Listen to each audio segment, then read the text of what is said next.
Assalamualaikum warahmatullahi wabarakatuh. Yang saya hormati Ibu Umi Nandiro selaku pengampu mata kuliah Pancasila. Kepada teman-temanku semuanya, senasib seperjuangan yang saya sayangi dan saya banggakan. Di sini perkenalkan, saya Khalifah kelas B1 dengan nomor NIM 1120034. Di sini saya akan membawakan presentasi yang berjudul Pendidikan Anti Radikalisme, yaitu sesuai dengan judul yang diberikan kepada saya. Sebelumnya, kalau kita tahu tentang radikal, yaitu syarat makna dengan kekerasan. Ya, di sini nanti kita akan jelaskan tentang pendidikan anti radikalisme. Di sini ada 3 pokok yang akan dijelaskan. Yang pertama yaitu tentang pengertian radikalisme dan pendidikan anti radikalisme. Yang kedua, substansi atau sumbangsih pendidikan anti radikalisme di Indonesia. Yang ketiga, implementasi atau penerapan pendidikan anti radikalisme di Indonesia. Ya, ketiga ini sumber pokok yang akan kita bahas selanjutnya. Oke, selanjutnya kita masuk pada definisi atau pengertian radikalisme. Ya, radikalisme dan pendidikan anti radikalisme. Radikalisme merupakan suatu paham yang menghendaki adanya perubahan, pergantian, dan penjebolan terhadap suatu sistem masyarakat sampai ke akarnya. Radikalisme menginginkan adanya perubahan secara total terhadap suatu kondisi atau semua aspek kehidupan masyarakat. Di sini berarti radikal itu ingin mengubah secara total dari akar-akarnya. Radikalisme erat kaitannya dengan pelanggaran nilai-nilai moral dan kemanusiaan. Karena itu, upaya preventif atau mencegah yang paling efektif untuk memperbaiki moral manusia supaya tidak bertindak radikal kepada sesama manusia adalah pendidikan anti radikalisme. Di sini berarti peran penting pendidikan anti radikalisme yaitu untuk mencegah perilaku radikalisme itu sendiri. Selanjutnya yang poin kedua yang akan kita bahas yaitu tentang substansi pendidikan anti radikalisme. Substansi atau sumbangsi pendidikan anti radikalisme yaitu ada 3. Yang pertama yaitu melalui konsep jihad era modern, yang kedua melalui konsep multikultural, yang ketiga belajar tentang kasih sayang. Ya, ini nanti akan jelaskan satu persatu. Selanjutnya ya tadi tentang melalui konsep jihad era modern. Yang kita ketahui kalau jihad itu identik dengan teror bom. Padahal kita maknai secara benar jihad itu seperti apa ya. Artinya yaitu memaknai jihad secara benar adalah sebuah syarat wajib hidup dalam keberagaman. Indonesia sebagai negara yang multikultural, jihad harus dipahami sebagai istilah perbaikan, bukan ifsad kerusakan atau qital membunuh. Yang kita tahu jihad itu dengan teror bom. Padahal teror bom sendiri kita tahu berapa banyak nyawa-nyawa yang terbunuh, nyawa-nyawa yang tidak bersalah itu terbunuh ya. Selanjutnya yaitu dengan konsep multikultural. Indonesia memang dihuni oleh mayoritas beragama Islam. Namun perbedaan-perbedaan suku, etnis, bahasa, dan bahkan agama masih sering jadi alasan untuk melakukan teror bom. Dengan kata lain, tidak menghargai kemajemukan yang ada di dunia ini dan melanggar sunnatullah. Yang kita ketahui Indonesia itu berbineka tunggal ika. Banyak sekali agama ras, banyak sekali keberagaman. Ya, di sini yang disayangkan itu adalah agama sebagai tameng untuk mereka melakukan jihad. Jihadnya dengan teror bom. Itu sangat disayangkan sekali. Yang selanjutnya yaitu melalui belajar tentang kasih sayang. Rasulullah Shallallahu Alaihi Wasallam mengajarkan kepada umatnya untuk saling menyayangi sesama manusia yang diimplementasikan dalam bentuk silaturahim. Teror bukanlah jalan untuk mengajak manusia kepada kebenaran, akan tetapi dengan kasih sayang yang dilandasi dengan kebijaksanaan. Jika dilihat dari sejarah, banyak sekali orang-orang non-muslim yang bersahadat dikarenakan luluh dengan kelembutan Rasulullah. Hal inilah yang mestinya diteladani dan diimplementasikan dalam dunia pendidikan di era modern saat ini. Ya, kita tahu dengan ajaran Rasulullah itu dengan kasih sayang, karena kita tahu Islam itu rahmatan lil alamin. Dengan kelembutan akan menjadikan hati mereka luluh. Yang ini seharusnya yang patut kita teladani dari seorang Rasulullah, bukan dengan jalan teror bom yang mengeluarkan itu tentang jihad fisabilillah, itu salah. Selanjutnya yaitu poin ketiga yang poin penting, yaitu implementasi atau penerapan pendidikan anti radikalisme. Penerapan pendidikan anti radikalisme dapat kita terapkan yang pertama yaitu di lingkungan keluarga, di lingkungan sekolah, dan di lingkungan masyarakat.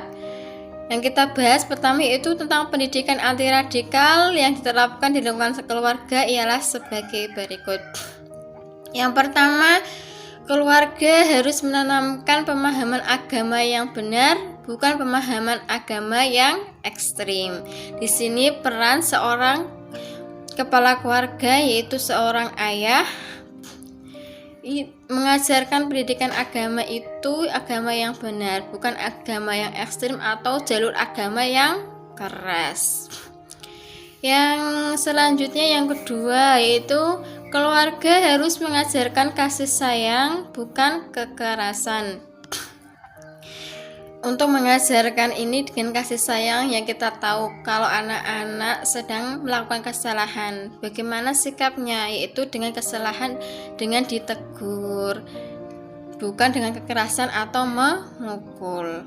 Ya, ini nanti jadi akar kalau kita melakukan kekerasan sejak dini, ya itu timbul kebencian dari anak, ya itu akan mengakar nanti sampai dia dewasa, dan ini bahayanya nanti akan terjangkit oleh radikal-radikal yang di luar keluarga. Yang ketiga yaitu keluarga harus menanamkan nilai-nilai toleransi serta menghargai pendapat dan pemahaman orang lain. Ya, di sini poin pentingnya keluarga menanamkan nilai-nilai toleransi, menghargai pendapat orang lain, ya, karena kita hidup secara sosial, kita hidup dengan orang banyak, kita harus menghargai pendapat-pendapat mereka. Yang kedua, yang B, pendidikan anti radikal di lingkungan masyarakat ialah sebagai berikut. Yang pertama yaitu tokoh masyarakat sebagai penggerak kegiatan keagamaan harus selektif dalam memberikan pemahaman keagamaan. Jangan sampai memberikan pemahaman agama yang radikal yang pada akhirnya mereka terjangkit penyakit radikalisme. Tokoh agama harus selektif, harus pandai memilih, menyortir. Ya, di sini peran pentingnya karena kita hidup secara bermasyarakat. Ya, itu poin pentingnya tokoh masyarakat itu harus menggerakkan agama, harus selektif, harus memilih mana paham agama yang radikal dan tidak. Yang kedua, masyarakat harus mengajarkan nilai-nilai multikultural yang menghargai segala bentuk perbedaan yang ada dalam masyarakat. Yang selanjutnya yang ketiga yaitu menghindari segala konflik suku, agama, dan ras dalam masyarakat. Selanjutnya yaitu pendidikan anti radikal di lingkungan sekolah ialah sebagai berikut. Yang pertama, mengintegrasikan nilai-nilai anti radikalisme dalam mata pelajaran di sekolah. Ya, seperti kita ketahui seperti ini ya. Nilai Pancasila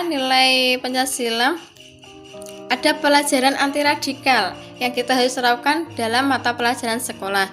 Contohnya kita sekolah SD itu pendidikan sejak dini harus diterapkan mata pelajarannya, yaitu tentang pendidikan anti radikal itu dalam pelajaran PPKN. Terus juga di tingkat menengah pertama, menengah atas, dan sampai sini kita perguruan tinggi harus tetap diterapkan pendidikan anti radikalisme. Yang kedua yaitu penerapan nilai-nilai anti radikalisme di lingkungan sekolah. Lingkungan sekolah identik dengan keberagaman baik suku, agama, dan ras peserta didik. Yang ketiga, guru konselor juga harus mampu melakukan terapi anti radikal terhadap siswa yang telah terjangkit paham radikal. Kita di sekolah, kita banyak orang, banyak suku dari mana saja ya. Di sini rentan sekali terjadi penularan atau penyebaran pendidikan anti radikalisme. Ya, kalau sudah ada yang terjangkit pendidikan anti radikalisme, ya peran guru di sini sangat penting ya. Kita tahu anak-anak sekolah seusia SD lah, kita tahu itu banyak sekali yang istilahnya apa ya, kalau main-mainan itu kayak perang-perangan gitu lah. Itu suatu bentuk ya radikalisme secara kecil ya, itu harus kita hindari ya. Peran guru di sini bagaimana? Terus ujaran kebencian, kata-kata kotor, yaitu juga memicu nanti terjadi timbulnya radikalisme.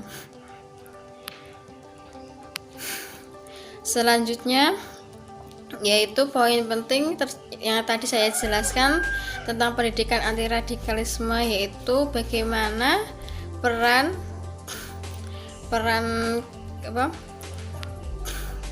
masyarakat, peran guru, dan peran keluarga, yaitu sangat penting dalam pencegahan pendidikan anti radikalisme. Demikian, sebelum saya tutup, saya ada saran sedikit, yaitu seorang pendidik harus mampu melakukan penanaman nilai-nilai moral dalam pendidikan anti radikalisme tersebut. Hendaknya tidak berorientasi pada kecerdasan kognitif semata, melainkan harus menyentuh segala aspek kecerdasan siswa, yaitu afektif, kognitif, dan psikomotorik. Ya, di sini poin penting itu seorang pendidik dia tidak hanya mengajarkan mata pelajaran, yaitu harus ada penanaman. Dalam mengajar kita harus hadirkan roh kita untuk kecerdasan siswa, yaitu bukan kecerdasan secara kognitif, yaitu secara untuk membangun karakter siswa, yaitu menjadi seorang peserta didik yang berakhlakul karimah, yang mempunyai jiwa nasionalisme dan anti radikalisme. Demikian yang dapat saya sampaikan, semoga bermanfaat. Kurang lebihnya saya mohon maaf. Wassalamualaikum warahmatullahi wabarakatuh.